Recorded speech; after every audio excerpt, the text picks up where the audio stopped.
Divine Christ bless. Happy Sabbath to the 12 tribes of Israel. Brother Raphael to my right. Brother Benaniah. Today's Sabbath topic is called That the Name of Israel Be No More in Remembrance. You heard it right. That the name of Israel be no more in remembrance. I'm pretty sure y'all have been watching the news. And I'm pretty sure, hopefully, y'all been paying attention to what the Trumpster's doing. And the latest, what he's doing, everyone, is he's trying to erase history. Okay, we're gonna go over some scripture to show you this is nothing new. The nations always try to sabotage us throughout history. We'll go over some history briefly about what has happened in ancient times that really relates to today. Because some of y'all have to understand that the so-called blacks, the so-called us, Native Americans, according to our fathers, we're the 12 tribes of Israel. We are the people of the book. We are the children of the slaves. We are the people who the Trumpster is trying to erase out of history. And we're going to show you some videos that show you this is a current topic. We have to touch it because our people have to know what's going on. Part of being a watchman, brothers and sisters, is alerting you what's happening in the news. These things are prophecies. That's like last night's class. And, bless the heart of the Most High to bring it out about the struggle. Because this is part of the struggle. What they're doing right now is part of the struggle. Because if you don't know anything what's going on, there's no struggle, there is no process, no progress. You see, and that's one thing I have to keep in mind. Anyway, it's nothing new. We just can't say we have Christ and lost, Christ died to be covered together. In the book of Isaiah, chapter 8, verse 20. Give me the book of Joshua, chapter 1, verse 8, brother. Shalom, happy Sabbath. Go ahead. Isaiah chapter 8, verse 20. To the law. To the law. So the whole Bible is the law. The Bible we use, everyone, is the 1611 King James Version Bible with the apocryphal. Why? Because it's the closest thing to the original text. It's one of the most accurate Bibles out there. How do you prove the book of the law? I want Joshua chapter 1, verse 8, brother, okay? Because you know something, y'all? This book, this Bible is right. You know what makes the Bible so beautiful? Is it is moving as we speak. Prophecies are being fulfilled as we speak. Joshua chapter 1, verse 8, brother, go ahead. Joshua chapter 1, verse 8. This book of the law shall not depart out of thy mouth, go ahead, brother. But thou shalt meditate therein day and night, that thou mayest observe to do according to all that is written therein. For thou shalt make thy way prosperous, go ahead. And then thou shalt make thy way success. True prosperity, y'all, is being a repentant Israelite. Have an opportunity to get the kingdom. That's prosperity. Prosperity is always about monetary gain or materialism. But by the book of Isaiah chapter 8, verse 20, the brother gave me the book of Revelation chapter 19, verse 10. Revelation, Isaiah chapter 8, verse 20. To the law and to the testament. The law? Did it say the law? Huh? Okay. Hopefully everybody can hear me now. I just take it off. Yeah, go ahead. What you were saying? Sorry. Read it again. Isaiah chapter 8, verse 20, to the law and to the testimony. And the testimony. Huh? Yeah, it might not. Hold it. No, you gotta hold it.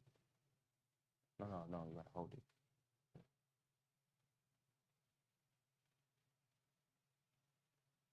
There you go. Can you hear me now? Is it good now? Is it good now? Can you hear me now? Is it good? Your mic is on. You should be good. Yeah. Okay. All right. So anyway, I told you to go. Revelation chapter 19, verse 10. Sorry. Revelation chapter 19, verse 10. And I fell at his feet to worship him. Go ahead. And he said unto me, see thou do it not. Now the angel had to stop John, said, see thou do it not, because said John bowed down to the angel. He would have been in the midst of idolatry. Go ahead, read on. I am thy fellow servant. We serve the Most High, then we serve our people. Go ahead, read on. And of thy brethren. Go ahead. That have the testimony of Jesus. The testimony of Jesus, of the Christ. Some of y'all may say, Yahweh shall you sure. But we do know he is the Son of the Most High. Go ahead, read on. Worship God. Go ahead. For the testimony of Jesus is the spirit of prophecy. Because if you don't have the spirit of Christ on you, you will not understand this Bible. You'll be lost in the sauce with no comprehension at all. Go back to the book of Isaiah chapter 8, verse 20, brother. Give me the book of Proverbs chapter 6, verse 23. Isaiah chapter 8, verse 20. To the law and to the testimony. Go ahead, brother. If they speak not according to this word, it is no light, because there's no light in them. Because if your spiritual leader, it did not speak a precept upon precept, as the Bible is written. It says there's a light in them. I want Proverbs chapter 6, verse 23 to find out what is the light according to the Bible. Proverbs chapter 6, verse 23. For the commandment is a lamp, Go ahead, and brother. the law is light, Uh-huh. and reproofs of instruction are the way of life. Because reproof of instructions are the way of life. The commandments in Christ are supposed to help you navigate through sin, which is darkness. The example would be if you're a person love to lie or steal, you're supposed to take the commandments to a high level, recognize Christ was a lie or thief. Therefore, you measure yourself up to Christ, not man, to Christ. Because why? Because Christ is the pinnacle of the movement. Now, it says that the name of Israel be no more in remembrance. You know, the heathen of other nations, right? And their job is to keep us deaf and blind. They're all in cahoots. Y'all should know this by now. They hate us, and they're going to show you some. They're going to show you some different scenarios in the scriptures. When you look at the history of how these nations are already set up against us all the time, and not just now, we're going to show you and bring it up to today, Lord's will. Give me the first scripture. Give me the book of Psalms, chapter 2, verse 1. Psalm chapter 2, verse 1. Why do the heathen rage? If y'all did not know, the word heathen is other nation. It's also twofold because at one time we were called heathen. Right. So that name is interchangeable, like Gentile, same meaning. Gentile means non-Israelite people. At one time we were Gentiles. Right. Even now we're in a Gentile state of mind as Israelites, not know who we are. So keep in mind, when he says the heathen, this is the actual heathen. Right. It says, why do the heathen rage? Look at today. The heathen raging about our people, especially when you know who you are. Yeah. Because they see that as a threat. That's the question. So why do the heathen rage? What the Bible say? Why do the heathen rage? And the people imagine a vain thing. What's the main thing? Like what Trump is doing, the policies. The other nations are in cahoots as well. Because their job is to keep us deaf, dumb, and blind, keep us broke. We discussed it last night, economically. To break us down economically. Like we were struggling, they're going to add to our struggle. They're adding to our bonds. They're going to add to our bonds. Right. Go ahead, it's adding. Go ahead, read on, brother. Verse 2. The kings of the earth set themselves, and the rulers take counsel together. Yes, the rulers is craft the council. You don't think these nations know who we are? They want to keep us economically destroyed. Like we said last, they keep us making $1.15. How about struggling? How about a slave to the money? Making us covetous, making it into an idol? Go ahead, read on, brother. Read on. Against the Lord. Because once they go against the Lord's anointed, which is us. You see, we're the Lord's anointed. We're the chosen people. That's what anointed means, the chosen. They don't see when you say you chosen, you special. They know that. Go ahead, read on, brother. Read. And against his anointed. Against his anointed, against his chosen. Go ahead, read on. Saying, let us break their bands. How you break their bands? We're going to deal with how they broke the bands. By not knowing who we are. We're going to show you how they broke. They're going to show you how they broke our bands. Historically. Go ahead, read on. Was that it? Let us break their bands asunder and cast away their cords from us. Cast away their cords. How they do that? But the 12 tribes are like look at the 12 tribes, the enzyme. All of us are in division. All in division. Okay? Because like so-called blacks, Hispanics fighting against each other. So they want to keep the bans on us by saying we're different nations. I'm going to show you what that means. Give me Deuteronomy, chapter 28, verse 36. That's a curse because the nations know who we are. Their job is to keep us separated, keep us at odds. It's crafty. They know what they're doing. They know exactly how to get us. And we fall for it every time, but it's a new day. You have various brothers that are teaching the word to bring forth the truth to show you who we really are. It's very important. And we're going to show some videos on what the Trumpster is doing and how it's affecting us today, how it's going to affect our children. That's why it's very important for us to keep our children grounded in the scriptures and also in history. Okay? Give it to me, brother. Go ahead. Deuteronomy chapter 28, verse 36. Go ahead. The Lord shall bring thee and thy king, which thou shalt set over thee, into a nation which neither thou nor thy fathers have known. That has happened to us historically. Where it was us in the Americas, rather it was the Hispanics. You know what I'm saying? So the bulk of the Israelites are in the Western Hemisphere, that's North and South of Central Americas. So we're in the nation of our enemies right now. Okay, read on, brother, read. And there shalt thou serve other gods. Aren't we doing that? We serve other gods. Some of y'all going to be celebrating demonic Easter Sunday instead of Passover. You're celebrating the gods of fertility, Ostra. But you're going to be doing, so we serving other gods, okay? You know, we serving politics. We serving other gods of the nations. That's why it'd be a snare to us. Go ahead, read on, brother, read. Wood and stone. Wood and stone, like the wood, which is the cross, and stone, like in Islam. Yeah. We're celebrating that cobblestone, okay? Those are dumb idols, okay? Read on, brother, read. Verse 37. And thou shalt become an astonishment. You know what the astonishment is? How can we be God's people? How can we be God's people when we're despised? See, that's the thing. That's what makes it astonishment. We are on the bottom right now. That's the astonishment. How does their God allow them to be, on the bottom? Go ahead, read on, brother, read. A proverb and a byword. A proverb, the byword is what we call Gentile state of mind. We call niggas, we call Negroes, we call every other thing but the child of God, Hispanic. Those are bywords, okay? Okay, we call those different bywords. That's why it's letting us be known that we discontinue by heritage. Go ahead, read on. Among all nations, whether the Lord shall lead thee. Because all the nations have anti-black racism. Even our own people, the Hispanics, we have anti-black racism within a Hispanic community. You got the they call it the Afro-Latinas, being hated by the latter version of the Latino brothers and sisters. Same thing with the Haitians. The Haitians being hated by the Dominicans. You see, so it's showing those are the chords that's happening. But you have to understand something, y'all. It's all because of prophecy. Jeremiah, was that it? That was it over 37. Give me Jeremiah 17, verse 4. Then we're gonna get into some videos.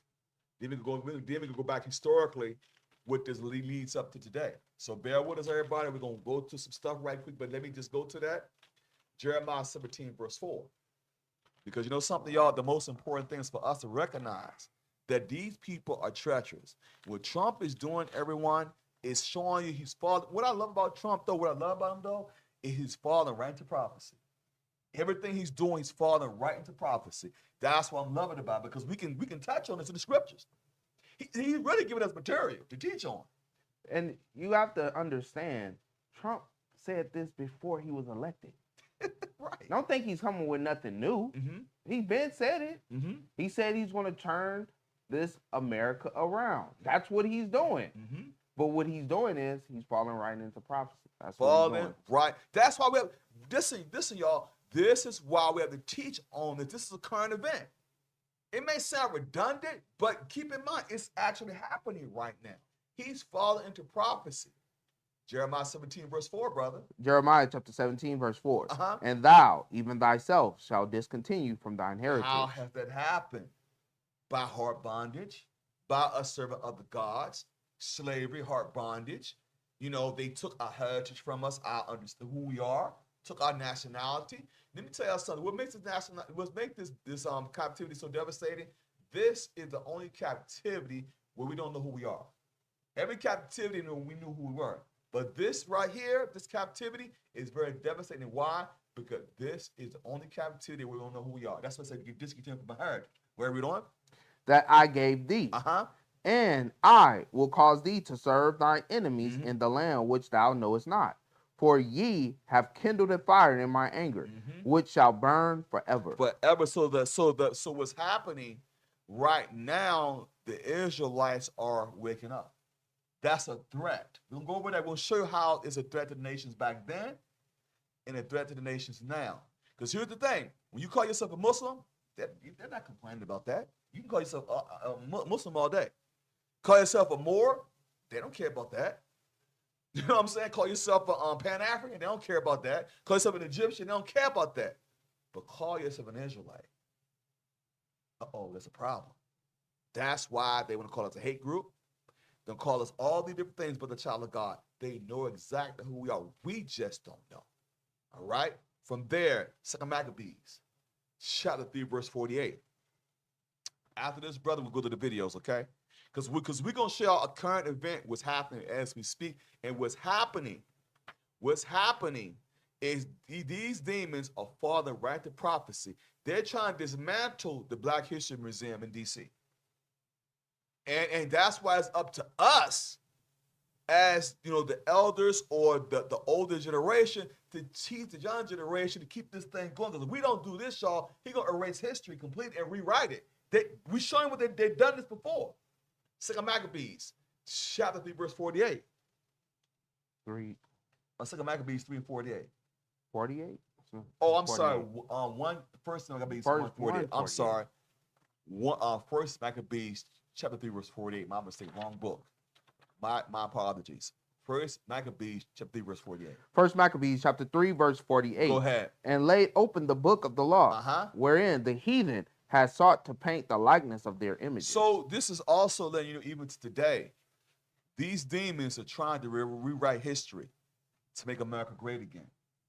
So what Trump is doing, he's trying to utilize a policy attacking what they call DEI, diversity, inclusion, whatever you want to call it. When that only benefited white women. All those policies about inclusion and affirmative action, it really didn't benefit us. So you can get rid of that. We don't care about that. That policy never benefited us. But what he's doing is very crafty. He said, you know what? That's divisive. He's saying that our history about slavery is giving white guilt to the little white children. But see, I got a video that an Edomite. Since y'all don't want to believe in us, I want to say this. Because y'all won't believe people that look just like you, you believe what the white man tell you. Let the white man tell you what Trump is doing. So you can believe because for some reason, his word holds weight even against even our own Israelite brothers and sisters have an issue with it. I'm gonna be real with you. I hate this. So some of y'all need the white man to tell y'all the truth. Because what we say, you don't want to hear what we have to say. You see what I'm saying? But we're gonna show you what this. So I want you to from there play the video. Let this man tell you for yourself so you can hear what he's doing. Good video. Let him explain. Beautiful. No, not that one. Yeah. I want that one. Yes, that's the one I want. Yes, that's the one. Because look, I'm gonna tell y'all something. What I love about this, y'all, we have a field trip coming up, Laura, so coming up this week. And I pray everybody be able to make it. We're gonna go to another history. I'm not gonna say it out loud, but y'all know y'all was on the call today. And we plan on going to a field trip to keep it going, keep the history going. Because we have to go to the historical sites, y'all, to keep that history. Because when they start taking things away from us, y'all, when we gone and our generation come up after us, they need something to hold on to. Because the way he's going to try to rewrite history. They've done it before. They did it in the Maccabees. So this same spirit exists. But play the video, bro. Play the video.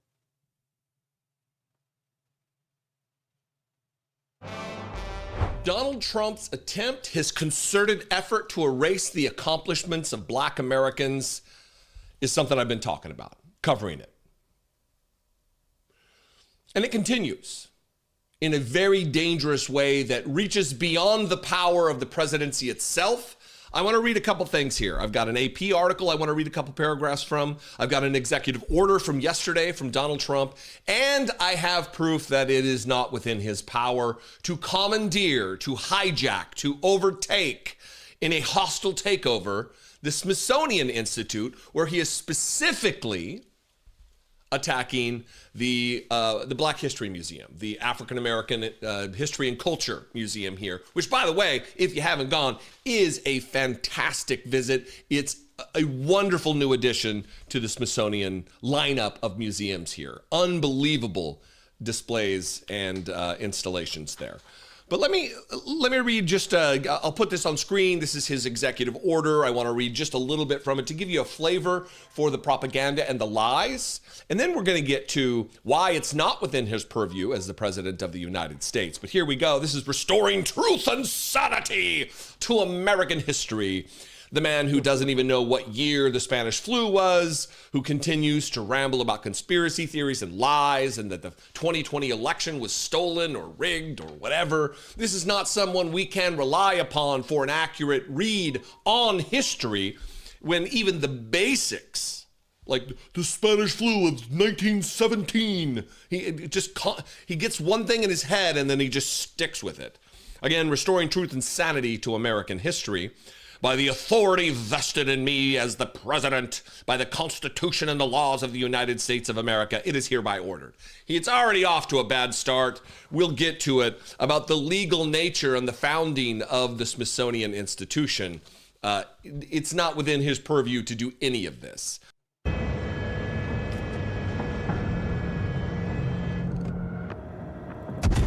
Section 1, Purpose and Policy. Over the past decade, Americans have witnessed a concerted and widespread effort to rewrite our nation's history.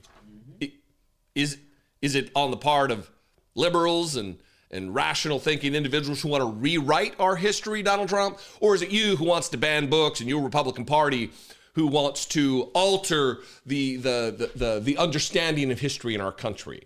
You want to bolster the lost cause nonsense of the Civil War. You want to re-erect Confederate monuments to traitors to our country. And you want to erase the contributions of Black Americans, of women, of Navajo code talkers. It is white supremacy run amok here.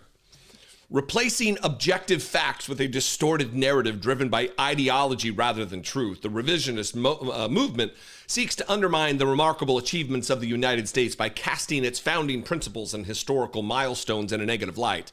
Under this historical revision, our nation's unparalleled legacy of advancing liberty, individual rights, and human happiness is reconstructed as inherently racist, sexist, oppressive, or otherwise irredeemably flawed.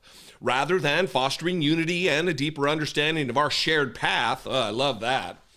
Fostering unity, he says.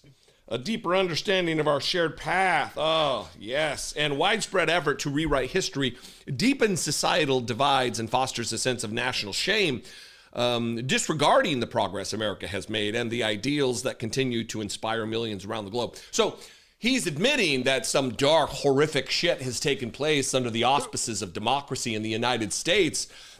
Otherwise, why would we need to make progress in any way, Donald Trump? But I love that. Rather than fostering unity and a deeper understanding of our shared past, what is it about our shared past, Donald Trump, that you want people to understand? Is it that we held Black people in bondage under a system that was raping and torturing and murdering them for hundreds of years? Is that the shared past that you want us to remember, or is that the shared past you don't want taught? You say that white kids feel ashamed to be white because slavery took place in this country.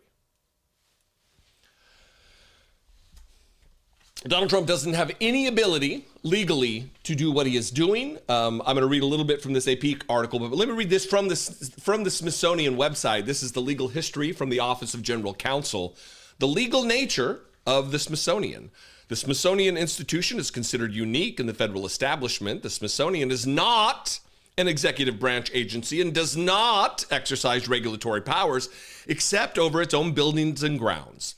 Thus, courts have held that the Smithsonian, is not an agency or authority of the government, as those terms are used in certain laws applicable to the executive branch agencies, such as the Privacy Act, the Administrative Procedure Act, the Freedom of Information Act, and the Federal Advisory Committee Act. However, the United States Attorney General has concluded that the Smithsonian is so closely connected to the federal government that it shares the immunity of the United States from state and local regulation. In accordance with this doctrine, local zoning regulations, ABC licensing provisions, sales and use taxes, and real estate taxes are not applicable to the Smithsonian absent a specific federal statute. And then they go through these other instances. Courts have also held that the Smithsonian enjoys the immunity of the United States from lawsuits unless such suits are authorized by Congress under federal statutes. And they go through there. The Smithsonian operates as a unique fixture in the United States government, and it does not fall under the purview of the President of the United. It's not the Kennedy Center, Donald Trump. You don't just get to remake the board. You don't get to destroy artifacts and things held and owned by the Smithsonian by virtue of that, the government. You are not a king. And all of this is in an effort to erase the contributions of Black Americans, and he has his sights set specifically on the African American History and Culture Museum. I'm getting the full name of it wrong. The National Museum of African American History and Culture. So this is the article from the AP. There's 3 paragraphs I want to read. Trump executive order on Smithsonian targets funding for programs with improper ideology. Let me read 4 paragraphs. I'll read the first one here. President Trump on Thursday revealed his intention to force changes at the Smithsonian Institution with an executive order that targets funding for programs that advance divisive narratives and improper ideology, the latest step in a broadside against culture he deems too liberal. And then here we go. The executive order also hints at the return of statues and monuments of Confederate figures, many of which were taken down or replaced across the country after the police killing, the police murder. He was found guilty of murder. Associated Press, not just killing, murder. Derek Chauvin murdered George Floyd. Were taken down or replaced around the country after the police murder of George Floyd in Minneapolis in 2020 and the rise of Black Lives Matter movement, which is detested by Donald Trump and other conservatives. Trump singled out the National Museum of African American History and Culture, which opened in 2016 near the White House, the Women's History Museum, which is in development, and the American Art Museum for criticism. Quote, museums in our nation's capital should be places where individuals go to learn, not to be subjected to ideological indoctrination or divisive narratives that distort our shared history, he said. The only this is projection. All the things they're guilty of, they point and accuse others of. The only people that are trying to distort our shared history are Republicans. We want to tell the full story so we don't make the same mistakes we have in the past. We don't want to live in a country that oppresses marginalized groups, that murders members of marginalized groups. We don't want to forget the horrors that have taken place under the guise of white supremacy in this country. We don't want to forget that because we don't want it to happen again. We want to correct the wrongs of the past. That's why I advocate for reparations for descendants of slaves in this country. Donald Trump advocates for reparations for January 6th insurrectionists. He got a couple black people. He advocates for refugee status for white South Africans because all those scary black people are making it bad for them there. Don't think that you just only got white. This is white supremacy. This is a concerted effort to erase at the very least, the contributions of, but I think they would love a white ethno-state. They would love to erase the existence, or at least the residence and citizenship of black people in this country, because they pose a threat to Donald Trump and the order of white supremacy under color of law. What do you think, though? I would invite you to this conversation. You can comment below. You can also call the voicemail. Now, y'all see what this man said. He's being fair. I respect that. He's being fair. You know what I'm saying? Because I know, Minister, you had something you want to say about this situation because he's telling the truth. And I want that video to show y'all he's talking about truth. And you got to respect that. You know, we say the so-called white man, but sometimes you got some white people that make sense. The man makes sense. The man was being fair. He's right. You see what I'm saying? He said this man trying to erase history. He knows what's going on. This man knows what's going on. That's why he put it out there. He said, what you doing? Because you want white kids. He said he want white kids to feel okay when you lying. You have something to say, brother. That's what he said. He said we're trying to correct the wrong. Right. That's what he said. He's trying to correct the wrong. Well, when you read in the scriptures, the heathen is going to cleave unto us. Yep. This is the cleaving that they're going to do. They're going to cleave unto us so they could try to correct their wrong. But guess what? It's already written, thus saith the Lord God. You can't do nothing else about that. Right. But that man, if that man is really of that nation, we don't know. He's trying to correct the wrong. He's trying to, dang, we actually did this. It's actually video on this. It's actually documented in their history. That some things we can't see, documenting their history of the things that they did. That's why he said we're trying to correct the wrongs because we know that we did horrible to the Israelites. He just didn't say it. As far as Israelites in our true nationality. Right. But they're trying to correct the wrong to get on the good side of the Most High God. Exactly. Great point about Cleveland. Because a lot of white folks are doing that. Even some of them against segregation, they're like, nah, we ain't about that.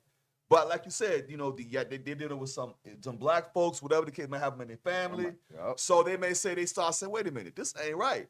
You know what I'm saying? But they're trying to cleave. You're right. That's a good point, brother. Put the other video up there. We got more videos, y'all. There's another video too. There's on the same guidelines to this. Okay? So bear with us, okay? We do. Yes, that's what I want. Full throttle. Yes, that's a good one too. Watch this, y'all. Pay attention to this. Check this out. I think the single dumbest phrase in military history is our diversity is our strength. I think our strength is our unity. Our strength is our shared purpose. In this department, we will treat everyone equally. We will treat everyone with fairness. We will treat everyone with respect. And we will judge you as an individual by your merit and by your commitment to the team and the mission. Hi again, everybody. It's 5 o'clock in New York. Apparently, the Defense Department treating others with respect and judging an individual's commitment to the mission includes a very brazen and comprehensive effort at rewriting history, removing stories that honor people of color and minorities who have served in the past in the U.S. military. Today, the page of the Pentagon's website acknowledging the service of American hero Jackie Robinson displayed a, quote, page not found error message. Jackie Robinson served in the U.S. Army during World War II before he went on to become a baseball legend, breaking the color barrier of Major League Baseball in 1947. The URL of Jackie Robinson's page was updated to include DEI before the story's headline, indicating that it was likely taken down as part of the Trump administration's and Pete Hegseth's purge of everything and anything related to diversity, equity, and inclusion now, yesterday, or all these years ago. Jeff Passan, a baseball columnist for ESPN, noticed that the website had been removed and posted this, quote, "The ghouls who did this should be ashamed. Jackie Robinson was the embodiment of an American hero. Fix this now." Now, that edict and the outcry from Passan and others had its intended effect, we are happy to say. Late today, Jackie Robinson's page was restored. But Jackie Robinson's was not the only page caught up in this purge of anti-DEI fever at the Pentagon. A webpage dedicated to the service of Ira Hayes, a Native American who served in the Marines and was one of the 6 men raising the flag, American flag, on Iwo Jima in this iconic photograph, was taken down. According to the Washington Post, multiple articles about the Navajo code talkers who were critical to America's victory at Iwo Jima and the wider Pacific theater of the Second World War were also removed, along with a profile of Tonawanda Seneca officer who drafted the terms of the Confederacy's surrender at Appomattox toward the end of the Civil War. The AP reported that according to a database, it obtained references to a World War II Medal of Honor recipient, the Enola Gay aircraft that dropped an atomic bomb on Japan, and the first woman to pass Marine infantry training are among the tens of thousands of photos and online posts marked for deletion. There was a removal of video footage of the Tuskegee Airmen in training videos for members of the U.S. Air Force, although they were later put back by the Pentagon after facing a similar backlash. Also returned after being removed was a web page dedicated to Major General Charles Calvin Rogers, a Black Medal of Honor recipient who served in Vietnam. And reporting in the military news outlet Task and Purpose found the Arlington National Cemetery's website had, quote, scrubbed dozens of pages on grave sites and educational materials that include histories of prominent Black, Hispanic, and female service members buried in the cemetery. Richard Brookshire, co-CEO of the Black Veterans Project, had a scathing indictment of these efforts, saying to The Guardian, quote, the full-throttled attack on Black leadership, dismantling of civil rights protections, imposition of unjust anti-DEI regulations, an unprecedented historical erasure across the Department of Defense, is a clear sign of a new Jim Crow being propagated by our commander-in-chief, end quote. Then what about the moment when you actually realize that you're not? That is where we start the hour. Some of our favorite experts and friends. Retired U.S. Marine Corps Lieutenant Colonel Amy McGrath is here. She is the founder of Democratic Majority Action PAC. Also joining us, Democratic strategist, MSNBC political analyst Basil Smikle. And with me at the table, New York Times editorial board member, MSNBC contributor Mara Gay. Amy, I start with you. Your reaction. Well, look, they can try to change history, but they can't change the simple fact that minorities and women have been serving in our military, and women and minorities have been serving at very high levels, doing very hard jobs and performing extremely well. Look, when you think about women in the military, you know, we have 5,000 women right now serving in the infantry, armor, artillery, 500 officers serving in those roles, hundreds of pilots, over 150 women, female Ranger, U.S. Army Rangers. They can't take that away. But here's what this is all about. They're trying to hide this. They're trying to hide this. Pete Hegseth, Donald Trump, and those leaders, they're trying to pretend that these accomplishments didn't happen because those accomplishments offend them. And it offends them because they're, you know, small, immature, and insecure men. And that's what this is all about. When they got caught, they put Jackie Robinson's page back up, but they also issued a statement. And I do want to read their statement to you. It's from the Pentagon today. Quote, "Everyone at the Defense Department loves Jackie Robinson, as well as the Navajo Code Talkers, the Tuskegee Airmen, the Marines at Iwo Jima, and so many others. We salute them for their strong and, in many cases, heroic service to the country, full stop. We do not view or highlight them through the prism of immutable characteristics such as race, ethnicity, or sex. We do so only by recognizing their patriotism and dedication to the warfighting mission, like every other American who has worn the uniform. DEI, discriminatory equity ideology is what they call it. It does the opposite. It divides the force, erodes unit cohesion, and interferes with the service's core warfighting mission. We're pleased by the rapid compliance across the department with the directive removing DEI content from all platforms. In the rare cases that content is removed either deliberately or by mistake that is out of the clearly outlined scope of the directive, we instruct the components and they correct the content so it recognizes our heroes for their dedicated service alongside their fellow Americans, period." So, Amy, do you understand that to mean that if you're famous and black, female, or Native American, we'll put you back up? I guess. I mean, the whole thing is just really dumb because what you're doing is you're just erasing inspiration. You know, Nicole, when I started out as a young Marine officer, you know, going through flight school, guess what? My heroes were John Glenn and Alan Shepard. Yeah. But you know what? My heroes were also Rosemary Mariner and one of the first women pilots in the U.S. Navy. And war fighting mission. It's a war going on, but nobody knows it. It's a war fighting mission. They're saying that this brother Jackie Robinson and the rest that they were mentioning was in a war fighting mission. I mean, a war.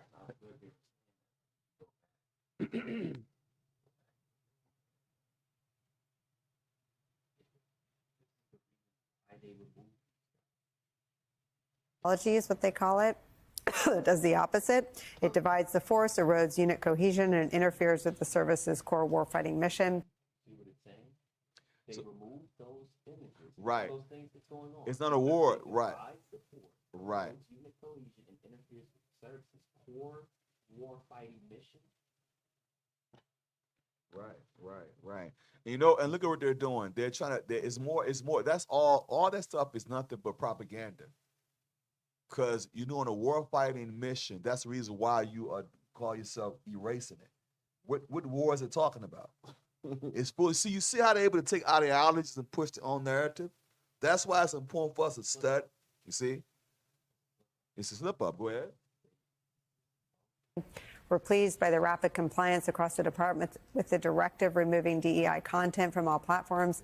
In the rare cases that content is removed either deliberately or by mistake that is out of the clearly outlined scope of the directive, we instruct the components and they correct the content so it recognizes our heroes for their dedicated service alongside their fellow Americans, period. So, Amy, do you understand that to mean that if you're famous and Black, female, or Native American, we'll put you back up? I guess. I mean, the whole thing is just really dumb because what you're doing is you're just erasing inspiration. You know, Nicole, when I started out as a young Marine officer, you know, going through flight school, guess what? My heroes were John Glenn and Alan Shepard. Yeah. But you know what? My heroes were also Rosemary Mariner and one of the first women pilots in the U.S. Navy, and Matisse Wright, the first Black woman naval flight officer, because I wanted to be a naval flight officer. I knew those names because the military championed them. I knew the name of Charlie Bolden because the military championed one of the first Black NASA astronauts and fighter pilots. And you know what? They inspired me just as much as Alan Shepard and John Glenn. Because why? They looked like me. I looked at them and said that they could do it, I can do it too. That's what this is all about. You're just trying to erase inspiration here. It's really dumb. And here's the part of it that hits home. We need to recruit the best talent in this country. And the best talent, guess what? They come from all different races, and they're men and women, and that's what we need to get for our military of the future. And so in my mind, this is just... See this? This is a 400-ounce bar of solid gold. Back in the 20s, this could buy you a... This is just dumb. Basil, where is your head on all this today? Well, to Amy's point and to the other points that have been made, this is a complete erasure. So, you know, Black Americans in particular are overrepresented in the military in many respects. Black men in military service, Black women in civilian service. So let's level set a second. There have been Black Americans that have fought for this land, on this land and abroad before America was America, since the Revolutionary War. If you move forward in time, the Harlem Hellfighters, for example, saw some of the most significant service in World War I and carried one of America's, if not the American original art form, jazz, to Paris and to Europe. Fast forward to the Tuskegee Airmen, two of them I got to know very well later in their lives. Percy Sutton, a business leader and politician, attorney for Malcolm X and his family. Also Roscoe Brown, Dr. Roscoe Brown, a scholar and teacher in the City University of New York system. And they talked a lot about these sort of dual identities. They traveled across the world and fought in Europe. And when they saw the American flag, they thought about... Well, y'all get the point. I don't want to drag it all out, but here's the point, y'all. And the reason why I brought this out is because these are current events. I mean, you can look at these videos. I'm going to go into the scriptures because I don't want to lose train of thought, because what I want to show you is they want to erase history. That's my whole point. In the military, the reason why I use the military, because a lot of our people fought in the military for this country. And the same commander in chief, what he's done, he wanted to erase everything, okay? Because he wants to make it feel like, okay, no one contributed. Not to say that I'm in agreements with it, but I'm showing how they want to erase things. I'm showing he has the ability to try to erase stuff. That's the point I was making. Okay, even with the contributions of fighting for this country. And that shows you how he thinks. You know, he want to use that to say, you know what, I'm gonna rewrite. The point is they want to rewrite history, period. And like I will say, brother was saying on, they're gonna try to do the Bible the same way. Give it some time. They're gonna do the Bible. They're gonna do this Bible the same way, because they're gonna say we're pushing. Hey, it's divisive. They're gonna say they're gonna push DEI on the Bible. I'm telling you, it's coming next, because he's gonna rewrite Bibles like we got the Negro Bible. What they did with the Negro Bible? Remember, they rewrote history with that. He's showing you who he is, y'all. The man is showing you who he is. We had the Negro Bible when they took all passages out of the Bible to support white supremacy. So, go ahead. And one other thing, Look at how many biblical shows is on TV today, yesterday, and in the past. And name me how many of color folks was on there. They got a show out today called The Book of David. It's on Prime Video. We're not in it. You're pushing that these scriptures is for their nation. Yep. That's what they're pushing. Now they've been pushing this forever, ever since. You always mention it. You always tell your age. How they push the Ten Commandments? Yeah, with Charleston Hester. That 1956. But you've been pushing that. Yep. And you're pushing that today. So if you really want to look at it and you get into the brass nuts of things, why are you not pushing our people that's was actually in these scriptures? Exactly. Why are you not casting our people and saying, look, we done went through that script and we found out that these people is of dark skin. Mm-hmm. There you go. This ain't nothing new. Give me the book of Ezra. Ezra. We're going to show you some history about how the nations were dealing with us back then. Because here's the thing. That white woman saying something about inclusion and all type of stuff. We're going to show you about inclusion with the scriptures. Because, I mean, she's pushing the women's situation, and I'm pretty sure they pushing whatever, all type of stuff. But the point is, what I was trying to make, you have to chew the meat, spit the bones out. I was trying to show you how they trying to erase even the black leadership or Hispanic leadership in the military. Even wasn't that Colin Powell? When Colin Powell, they want to erase his name. That man was Secretary of Defense, okay? And I think it was Secretary of State too, was high ranking. And Trump want to erase him for the Pentagon. Make that make sense. If you're the Department of Defense, you are a high ranking official in the Pentagon. You know what I'm saying? He want to erase him. That show you what hatred. It shows you racism. Okay? Ezra 4:1. The book of Ezra, chapter 4, verse 1. We're going to do some reading, so bear with us, okay? Ezra chapter 4 and verse 1. Yes. Now, when the adversaries of Judah and Benjamin... What are adversaries? Enemies. When we use the term adversary, it means enemies, opposition. Okay, go ahead. Now, when the adversaries of Judah and Benjamin heard that the children of the captivity builded the temple unto the Lord, God of Israel. Go ahead. Verse 2. And then they came to Zerubbabel and to the chief of the fathers and said unto them, let us build with you, for we seek your God as ye do. Stop. Don't that sound familiar? The nations, they were our adversaries. They saying, oh, we want to build with you, brothers. Knowing doggone well, you really want to sabotage us. I hate in your heart. They got, hey, so it's crap the council. They say, oh, well, wait, can they see us building? Same way that they bring it up to today, y'all. We're starting to wake up. But they want to cleave now. That's right. That's why I said what you said, they want to cleave. Let us build with you, brother. Let us build with you. We all the same. We all brothers. You see what I'm saying? See, so what? But watch what Zerubbabel say, and watch what they do. Go ahead. And we do sacrifice unto him since the days of Azar Hadan, king of Ashur, which brought us up hither. Watch what Zerubbabel say, that's what we should say. Watch what Zerubbabel says. Go ahead. Verse 3. But Zerubbabel and Jeshua and the rest of the chief of the fathers of Israel said unto them, ye have nothing to do with us to build an house unto our God. So you have nothing to do with us to build this is Israel, this is us. You got nothing to do with that. That's our nation. We're going to build, see the same way with Black Wall Street. I'm going to use an example. Whenever we were building on our own, not bothering nobody, what the white man found a way to do? Sabotage us.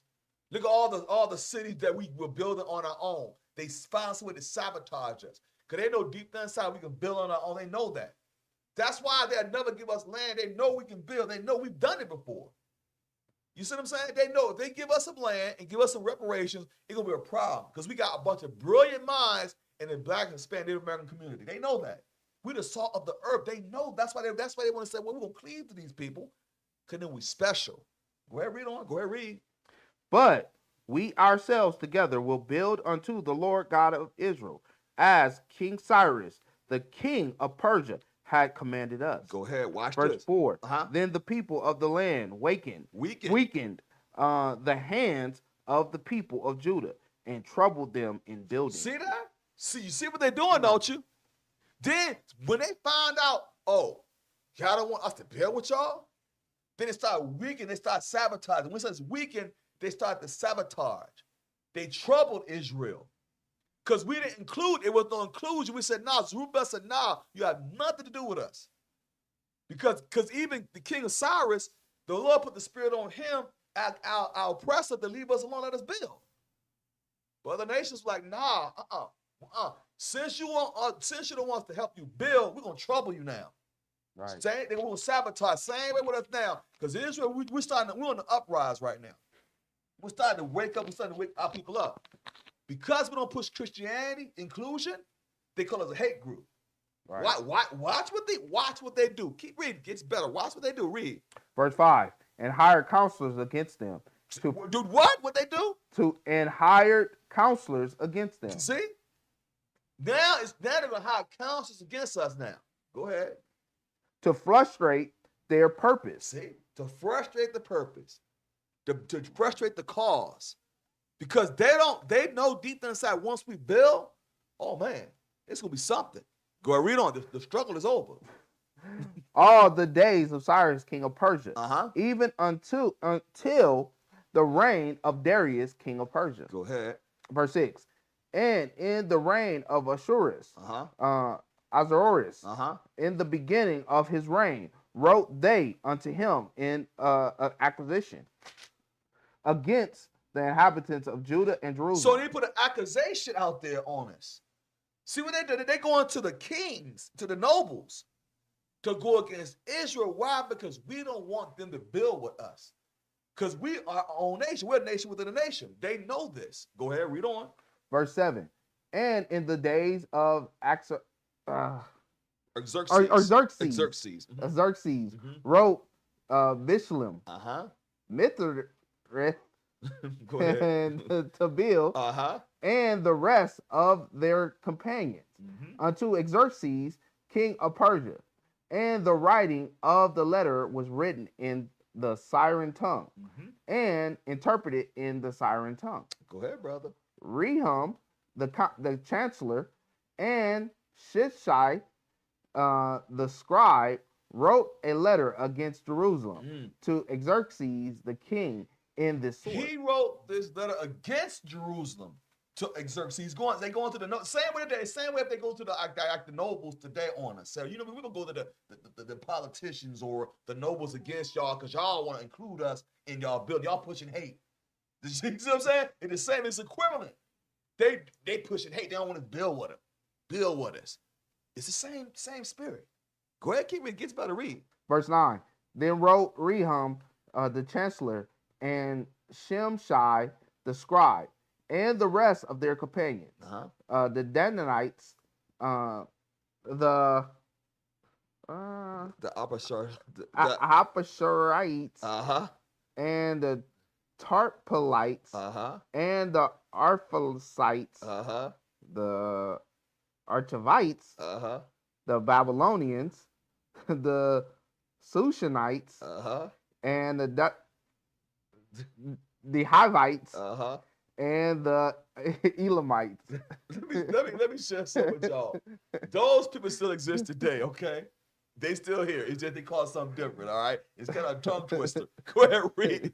Verse 10. Go ahead. And the rest of the nations whom the great and noble art snapper brought over and set in the cities of Samaria, and the rest that are on this side of the river. If y'all don't know, some of our people were in Samaria, okay?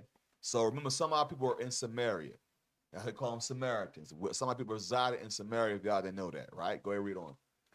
And at such a time, verse 11, this is the copy of the letter that they sent unto him, even unto Artaxerxes the king, thy servants, the men on this side the river, at such a time. Watch this, read. Verse 12, be it known unto the king that the Jews which came up from thee to us are come unto Jerusalem, building the rebellious and the bad city. Whoa, you see what they're doing? They're pushing what? Lies and propaganda, bro. They call it the rebellious and bad city. What they trying to do? Same way today. They push propaganda against the movement now by saying we're a hate group, we this, we that. Same thing, same spirit. Go ahead, read on.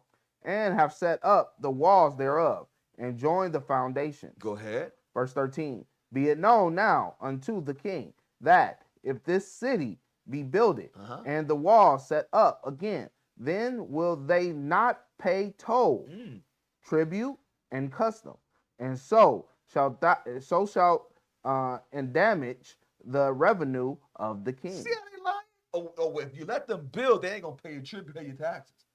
If you let them build a rebellious, bad city, they won't pay you, king. So what we want you to do is shut them down. They don't want us to build. You see how they get down? Because we won't let them build with them. They go to the king and put some accusations against us. Go ahead, read on. Same That's thing. Funny, man. That's funny, man. 'Cause we still paying toll today. Right. How you want all that money for toll, man? That's crazy. Ain't nothing new under the sun, is it? Nothing new. Same thing. This ancient times, y'all. Go ahead, read on. Gets better. Read. Verse 14. Now because we have maintenance from the king's palace, and it was not meet for us to see the king's dishonor. Therefore have we sent and certified the king. They said, oh, we don't want you to be dishonored, king. You let these Jews build, they're going to dishonor you. Pushing a narrative out there. Putting a narrative out there. Go ahead, read on. Verse 15. That search may be made in the book of the records of thy fathers. So shalt thou find in the book of the records, and know that this city is rebellious city and hurtful unto the kings and providence, and that they have moved sedition within the same of old time, for which cause was this city destroyed. Wow. See what they're doing? See what they're doing, don't you? Pushing the dag or pushing propaganda. You see what they're doing, don't you? Rebellious city, bad city. They ain't gonna pay taxes, king. I won't let them build if I were you, because they won't let us build with them. That's the nations do that to us today. They want to sabotage the movement, infiltrate us. That's what they really want to do. Keep going. See, it gets better. It's not new under the sun. Same thing to the same spirit today. Go ahead, read on. Verse 16. We certify the king that if the city be built again and the walls thereof set up, by this means thou shalt have no proportion on this side of the river. See, it said you ain't gonna have no portion, king. So you let them build, you won't get no taxes. It's gonna be a rebellious bad city. You see what they're doing? Go ahead, read on. Keep reading. Verse 17.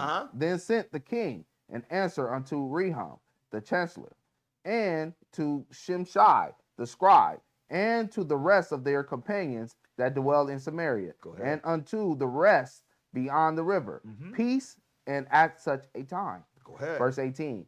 The letter which ye sent unto us have been plainly read before me. Go watch this. Go Verse ahead. 19.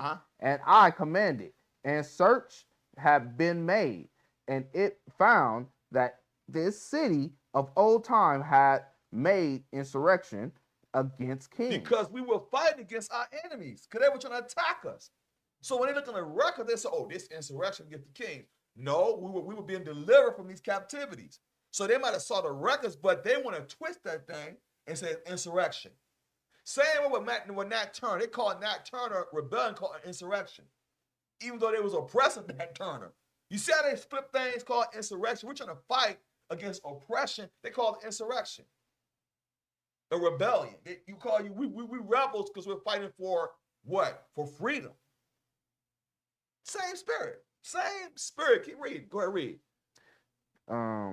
That sedition have been made therein. Go ahead. Verse 20.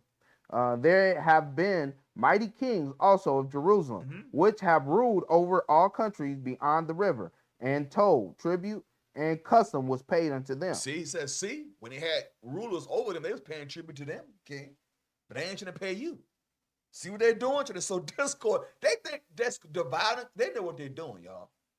Just like we read in Psalms chapter 2, verse 1 through 3. The kings came together. Yep. Well, that's what they're doing here. Right. People are coming together. They're writing, but you can't see it. You can't see it, but they're coming together, they're writing, and they have these records. Exactly. Why is Trump not going at the Vatican saying, Right, hey, give us right. back those artifacts Yep. so we can give it to our people? Give it to the people that it actually belongs to. He's not doing that. He's going to do that. Go ahead, read on. Verse 21. Uh-huh. Give ye now commandment to cause these men to cease. We're going to stop the movement now.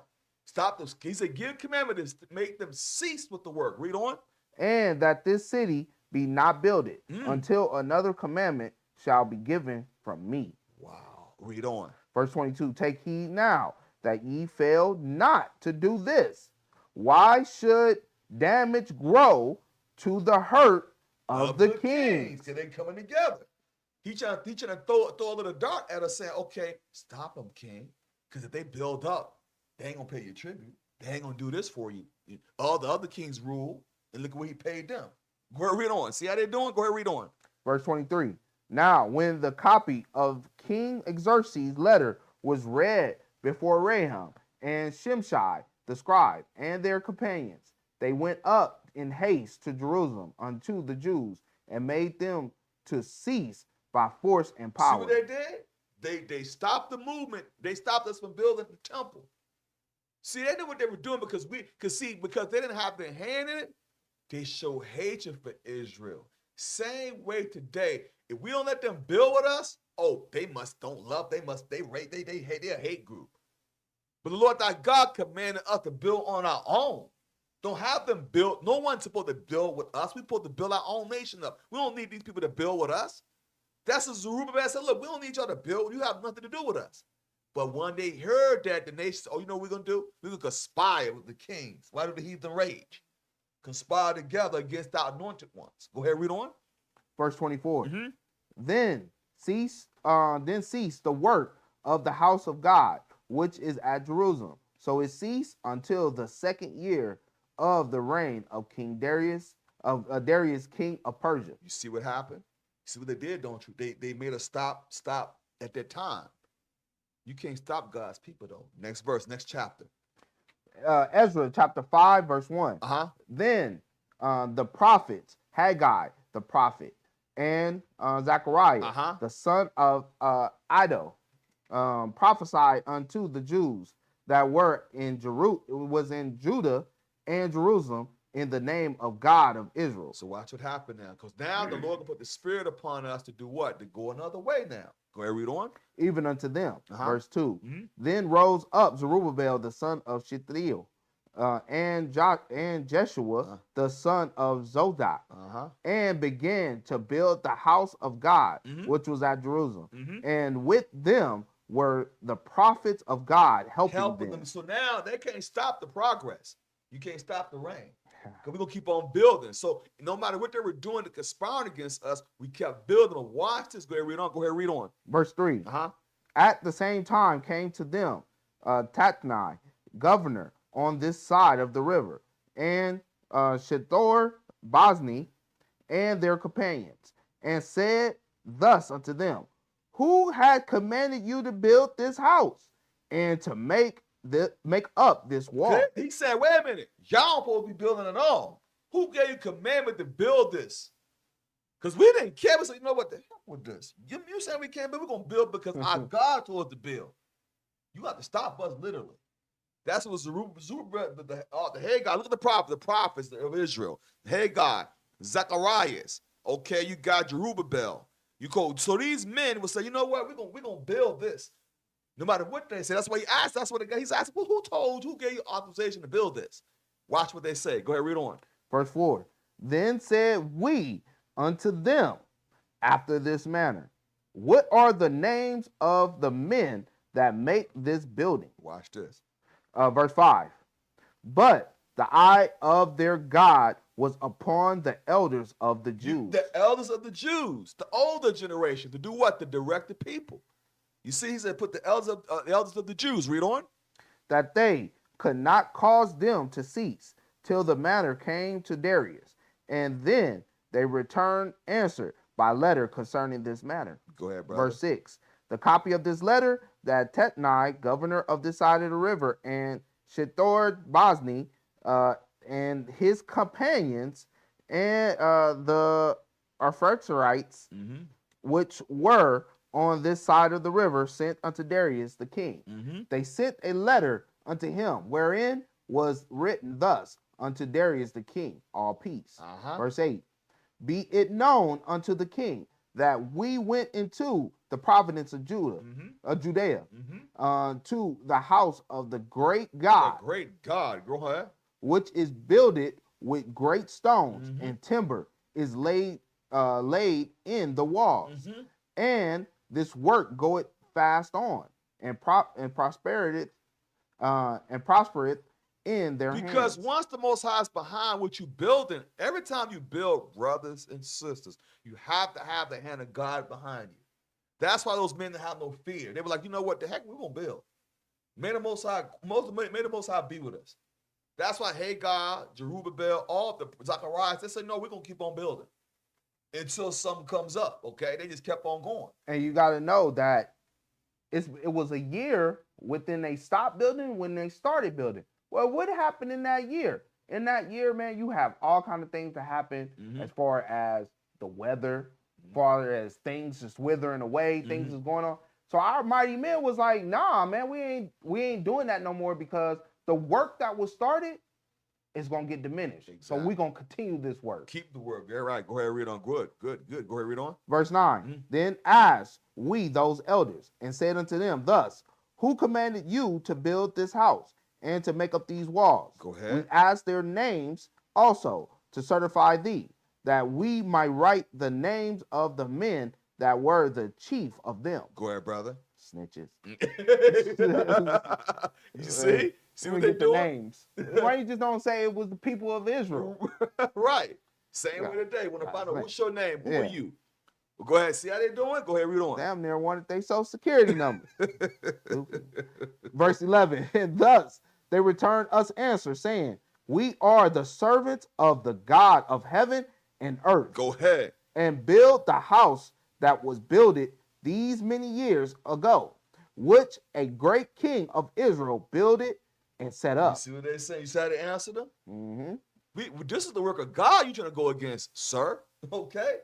Go ahead, read on. Go ahead, read. Back up. Verse 12. You better believe that. Right. Verse 12. But after that, our fathers had provoked the God of heaven unto wrath. He gave them into the hand of Nebuchadnezzar, the king of Babylon, the Chaldean, who destroyed this house and carried the people away into Babylon. Go ahead, brother. But in the first year of Cyrus, the king of Babylon, the same King Cyrus made a decree to build this house of God. Why you think he did that? Why you think that King Cyrus, which we really in captivity in Persia, why you think he did that? I'll show you why. Give me Proverbs chapter 21, verse 1. Then we'll come back to this, okay? Because some of y'all might get confused. What is King Cyrus, why does he allow the Israelites to build like that? Is the reason why it's prophecy. Because of Proverbs chapter 21, verse 1. Then come back to this, brother. All right. Because it's letting it be known, like today, we are oppressed, right? You got various organizations that are able to build, such as us. We build in the best of our ability. Some brothers got bigger camps, some brothers got this, but the Lord is allowing it to happen for a reason. He put the spirit on Esau not to bother us right now because he letting us do what we have to do. But once the heat start turning up, he gonna shut all. Tell y'all when he figure out what's really happening, the prophecies. And so wait a minute, they trying to build by themselves, and they not trying to include us. Well, that's a problem. See what they're doing now. See, because this is a similitude. We're building as a nation here. We're building as a nation here. Okay, go ahead. Proverbs chapter 21, verse 1, right? Yes, sir. That's what I want. Proverbs chapter 21, verse 1. Go ahead. The king's heart is in the hand of the Lord. As the rivers of water, he turneth it whithersoever he will.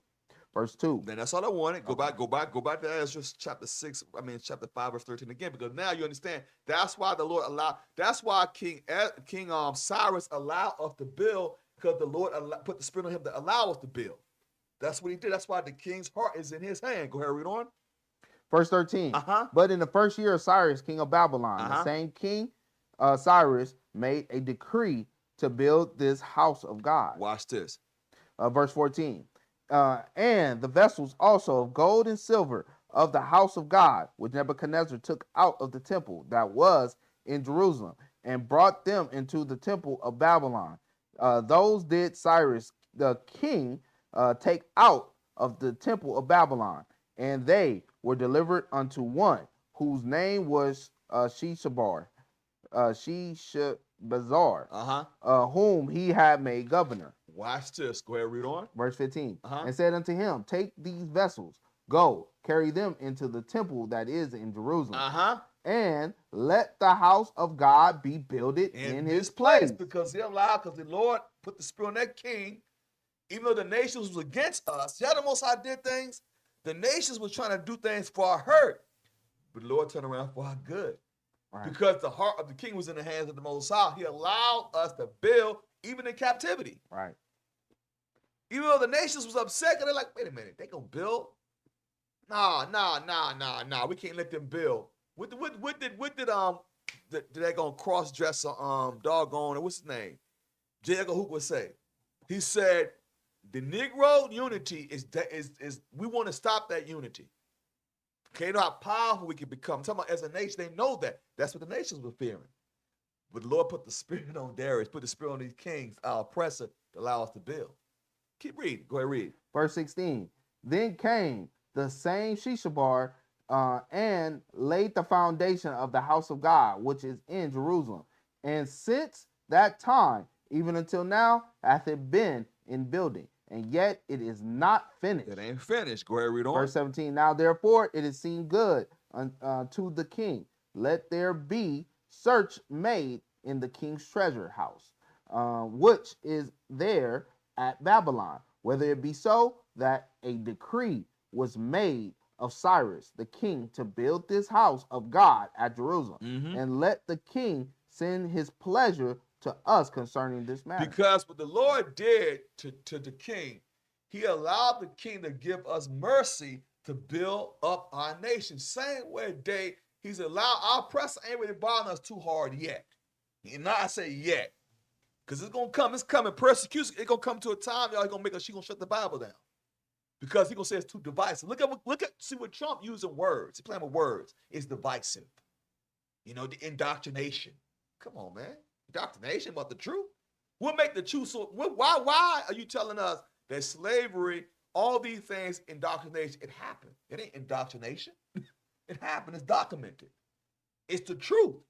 They don't like that. Next chapter, chapter 6, verse 1. Ezra chapter 6, verse 1. Go ahead. Then Darius the king made a decree, and search was made in the house of Rose, where the treasures were laid up in Babylon. Go ahead, brother. Verse 2. There was found at Archmeta,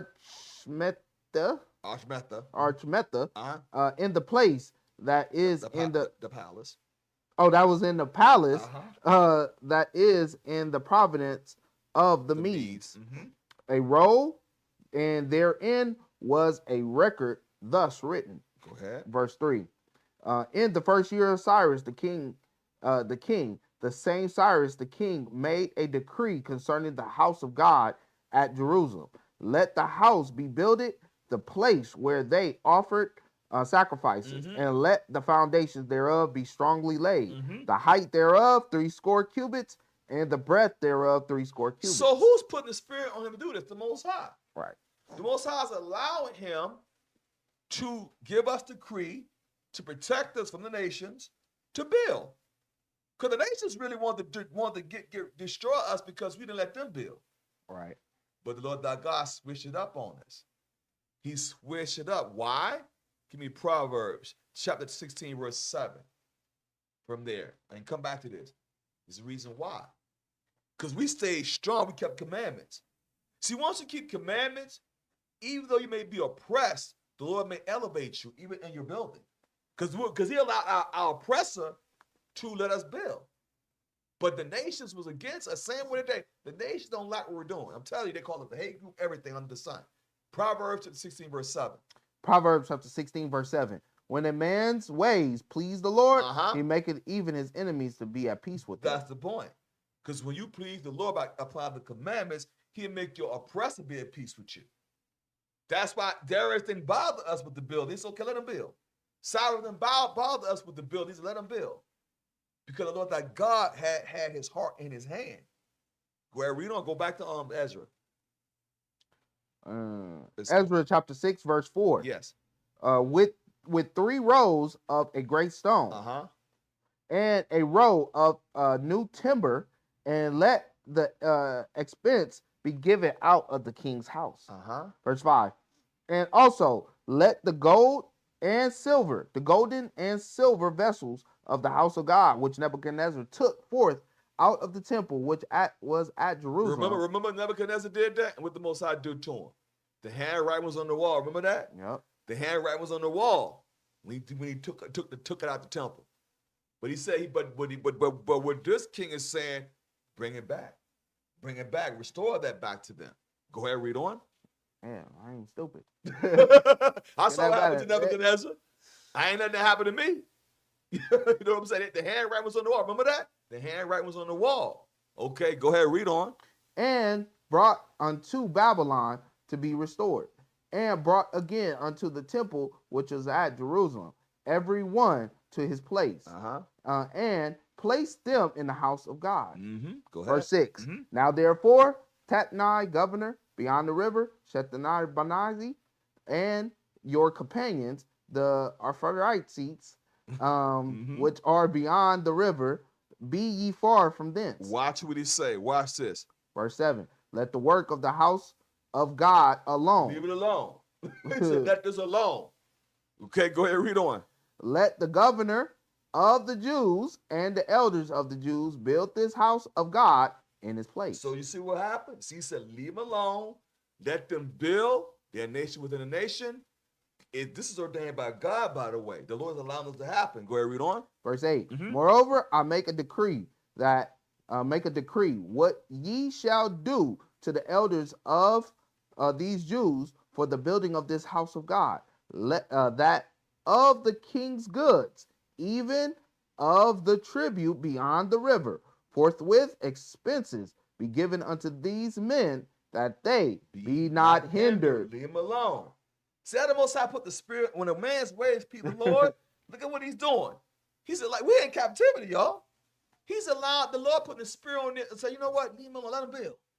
But the nations before that, the chapter before, was trying to say, you know what, lying on us, we've been insurrectionists, we have a bad city. You see how they do? Same way. So the Lord can put the spirit on this man right now to not bother us, let us build our nation up. You see, that's what's happening here. Okay, y'all. Look at it twofold. Okay, back during this time, same things are written for a time, written for our learning. Go ahead, read on. Read. Verse 9.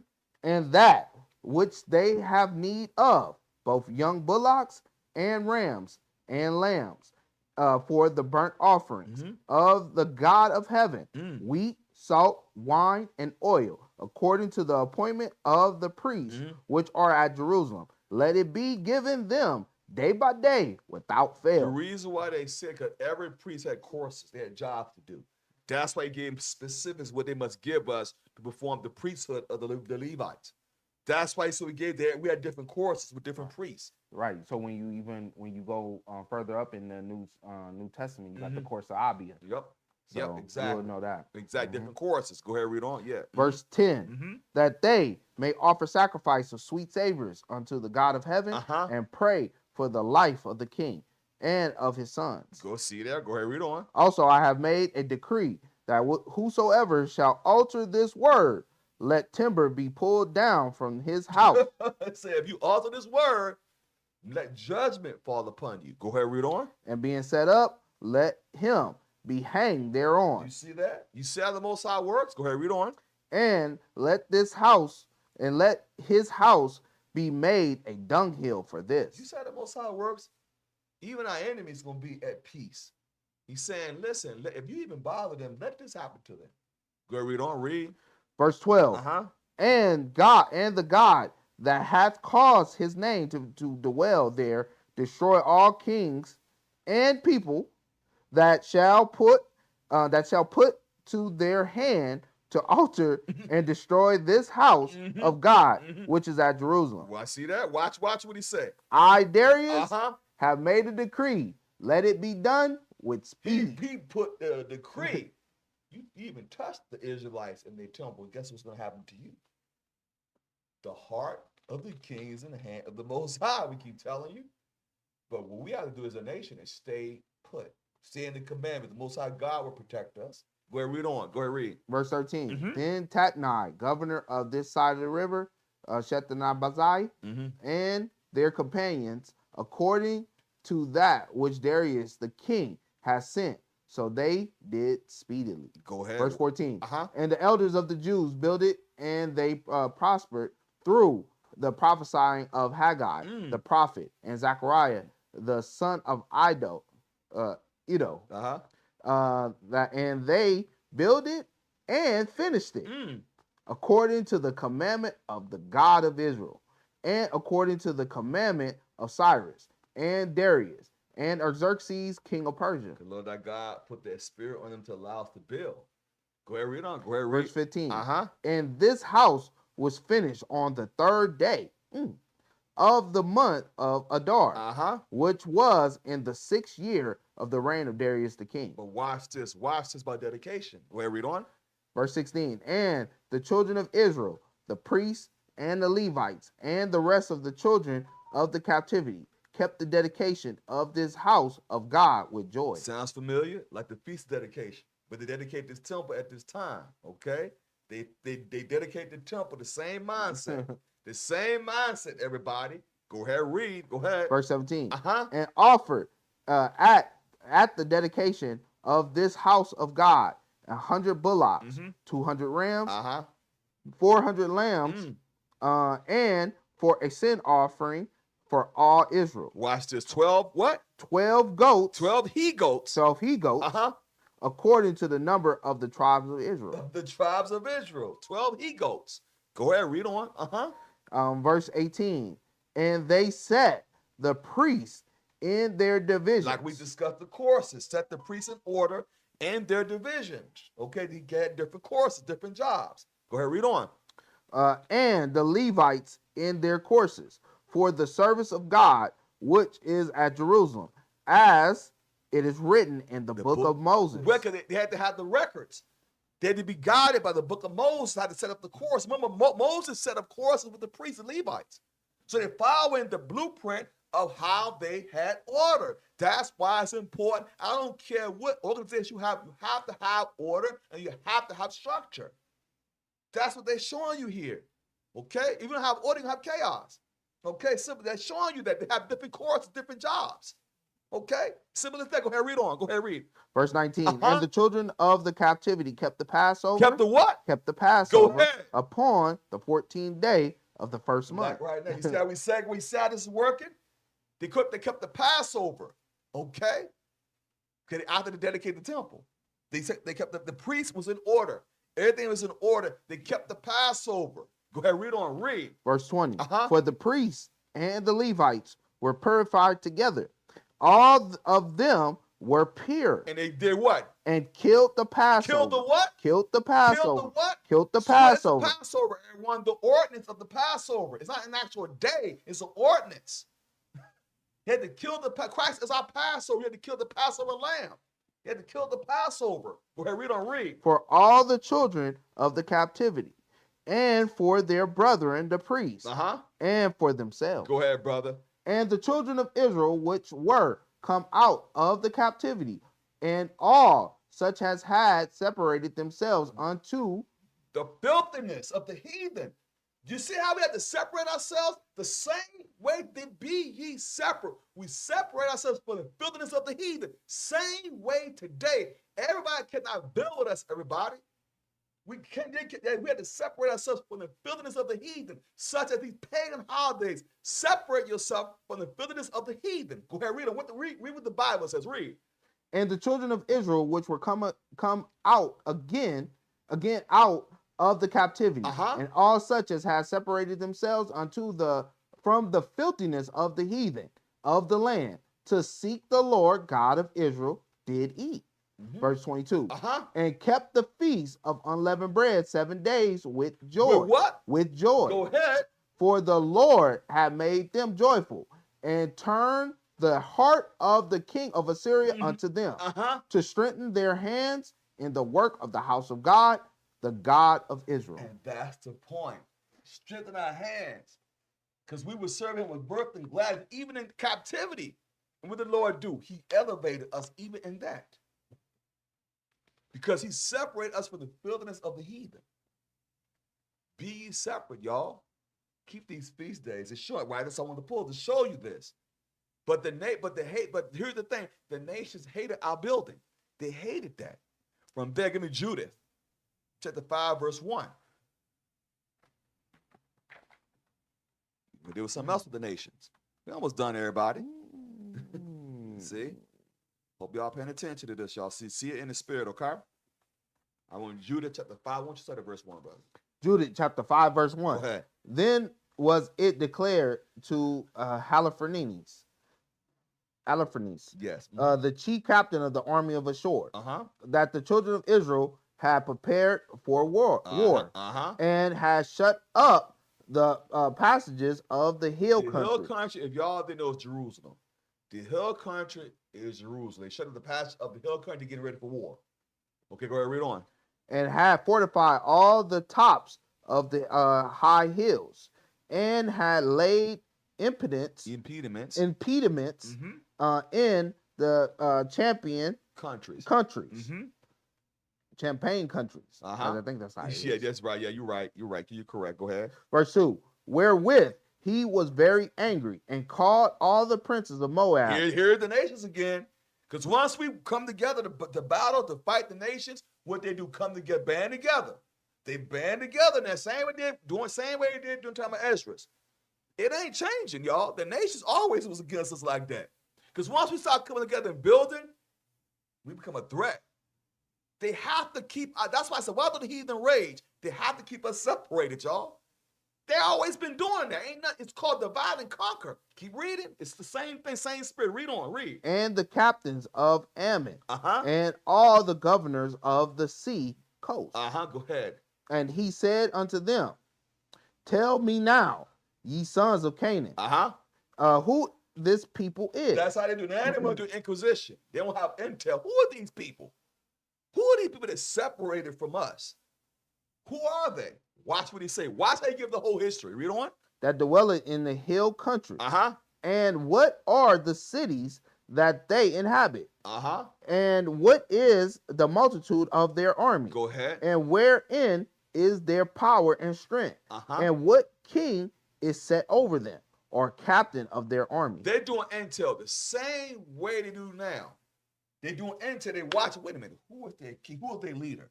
What's the source of their strength? Because we mighty. See, people don't know Israel, when we're in order, y'all, nobody can stop Israel. They know that. He's like, wait a minute. Let's figure out something about these people. Who are these people? Who are they keeping their laws and they separating from us? And gotta do some intel on this. Okay? Do some intel. Go ahead, read on. Go ahead, read. Verse 4. And why have they determined not to come and meet me more than all the inhabitants of the west? He's pissed, like, why don't you come and meet me? You know? Now he upset, like something ain't right. These people think they something. Okay? Go ahead, read on, read. Verse 5. Then said Achor, the captain of all the sons of Ammon, let my lord now hear a word from the mouth of thy servant, and I will declare unto thee the truth concerning this people, Go ahead. which dwelleth near thee, and inhabit the hill country. And there shall no lie come out of the mouth of thy servant. Go ahead. Verse 6. This people are descendant of the Chaldeans. It means the land. According to Abraham, not actual descendants of the Chaldeans. All it means is the land of Abraham. Make that clear, everybody. Because it just means we come from Abraham. We was in the land, because that's what Abraham came from, Chaldees of the land of Ur. That's where Abraham came out of. It just means we are descendant of Abraham. That's all it means, okay? And you can go back into the old map, and you will see that land is the land of the Chaldees. Right. It's That's not talking about the people. The people. Not right. That's one way I want to clear it up. People like, wait a minute. That's a misprint here. That's a problem. That's a contradiction. No, it just means the land of Ur, the Chaldees dealing with Abraham. Okay, we're gonna clear that up. Okay, go ahead, read on. Verse 7. And they sojourned there heretofore in Mesopotamia, because they would not follow the gods of their fathers, which were in the land of Chaldea. Verse 8, for they left the way of their ancestors and worshiped the God of heaven, the God whom they knew.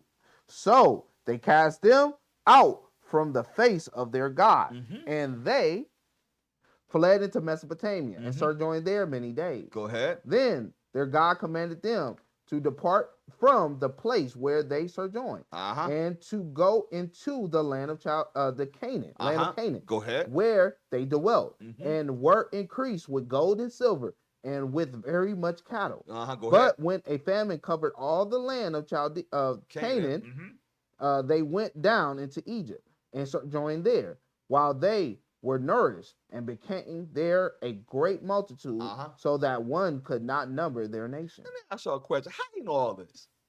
He gave a whole pedigree. He gave a whole history, because they studied us the same way today. They know we're the Israelites. And just like what he learned, it was all written. He just didn't come up with that. Right. It was all written down. So just as today, in their lineages, they have us written down as the children of the Lord. Exactly. They have us down as that, and the only way to defeat us is by turning us from our Lord. It's going to show you. We can keep on going. Great point. They study us. They know what they're doing. Go ahead, read on. Verse 11. Therefore, the king of Egypt rose up against them and dwelt subtility with them, and brought them low with laboring in brick, and made themselves slaves. Them slaves. Verse 12. Then they cried unto their God, and he smote all the land of Egypt in incurable plagues. So the Egyptians cast them out of their sight. Well, how do you know all that? It's written, right?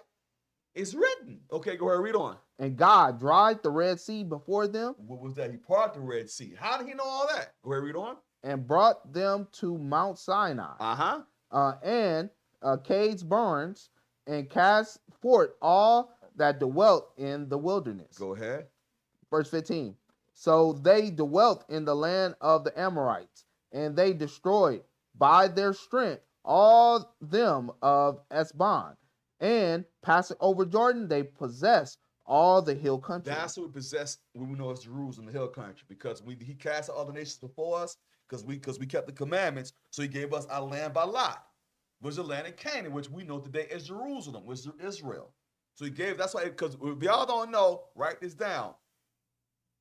Jerusalem was called Jebus before it became Jerusalem, because the Jebusites were on that land. So I'm gonna write it down. Jerusalem was called Jebus before it became called Jerusalem. Make that clear, okay? So y'all write that down, y'all, because I'm going to ask you a question. I'm going to get a homework assignment. I'm going to ask some questions on that and see if y'all know what y'all talking about. It was called Jebus, all right? Go ahead, read on. Go read. Verse 16. And they cast forth before them the Canaanite, the Perizzite, the Jebusite, and the Shilamite, and all the Jezreelites, and they dwelt in the country many days. Go ahead, read, brother. Verse 17. And whilst they sin not before their God, they prosper. You see that? When we have no sin, we prosper. The nations know that.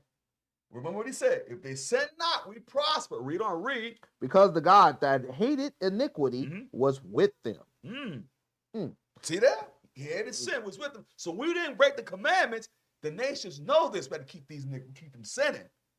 Because that way it prolongs our reign of terror. Read on. Verse 18. But when they departed from the way which they appointed them, they were destroyed in many battles very sore, and were led captives into a land that was not theirs.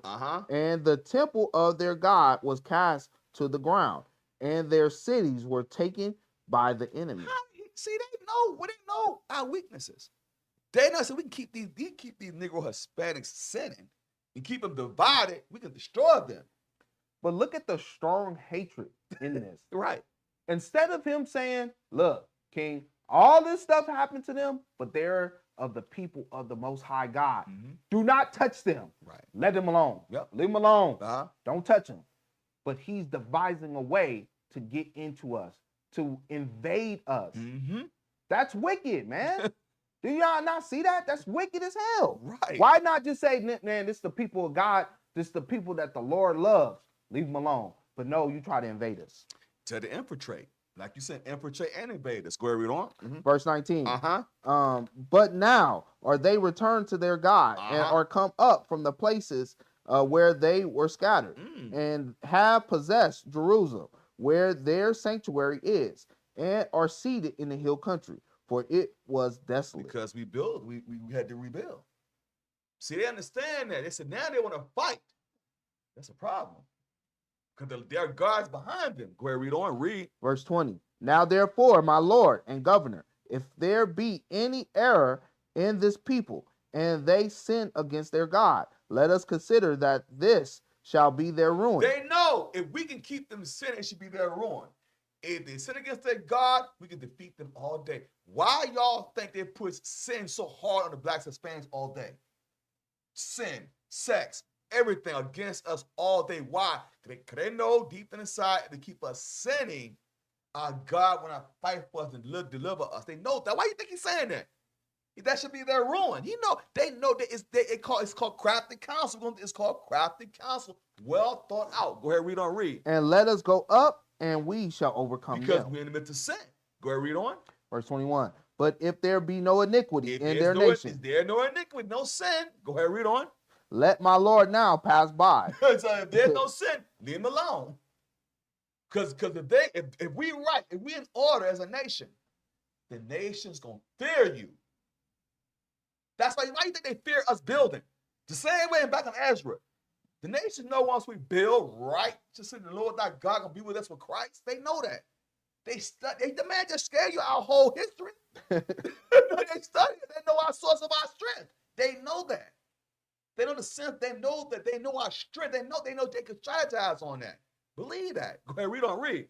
But if there be no iniquity in their nation, let my Lord now pass by. Go ahead. Lest their Lord defend them, and their God be for them.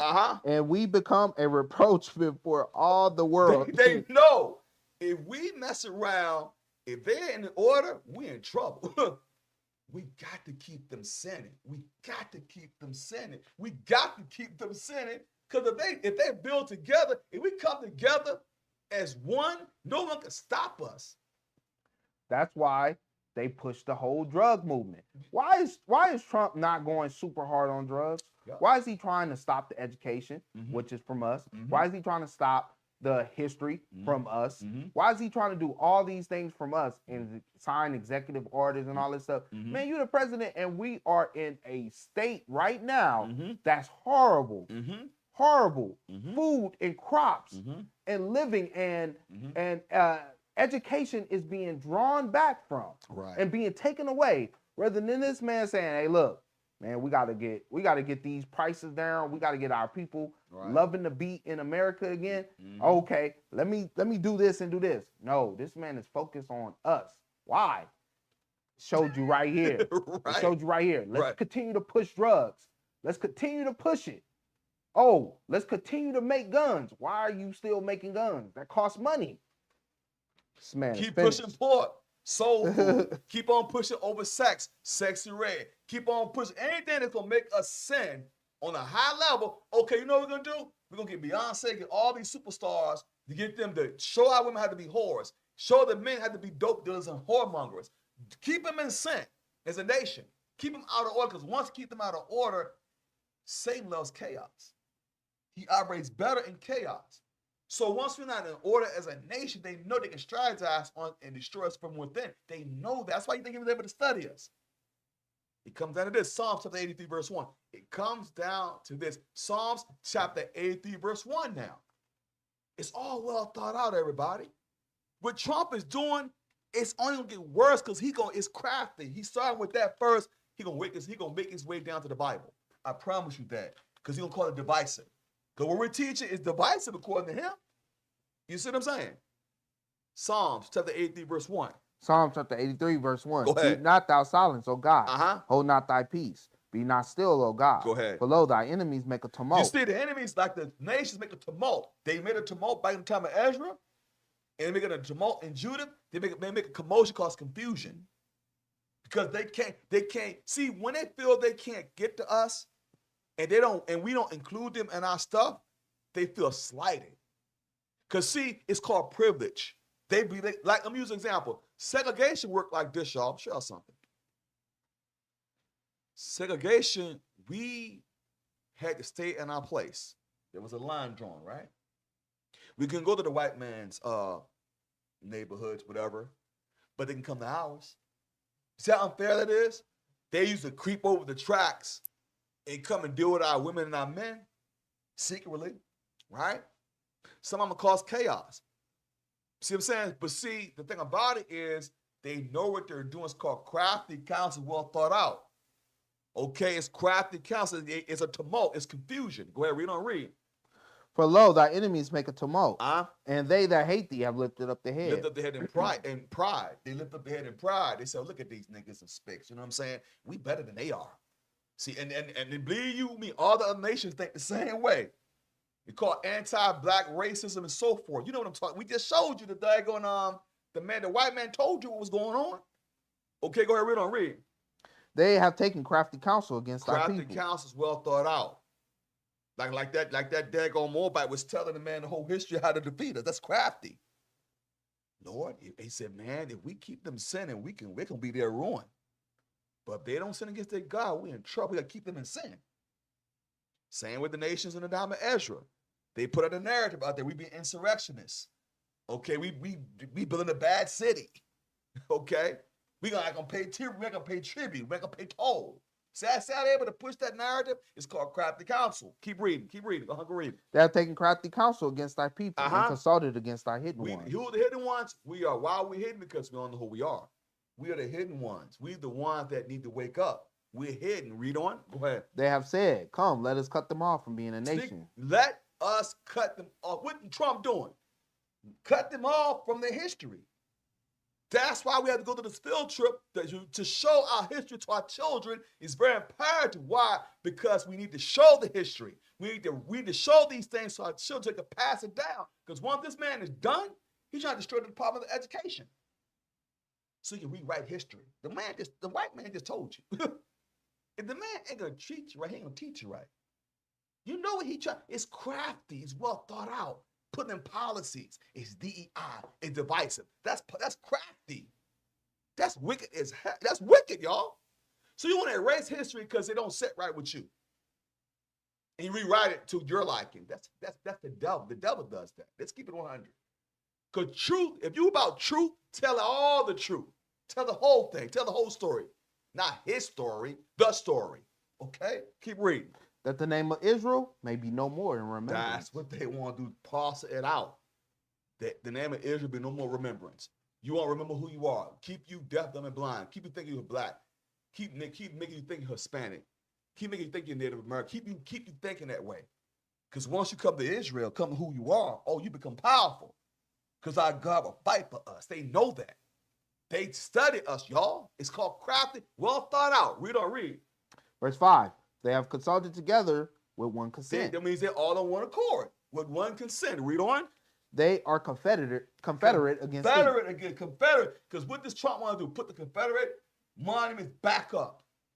He wants to erase Black and Hispanic and Native American history and put back the Confederate statues.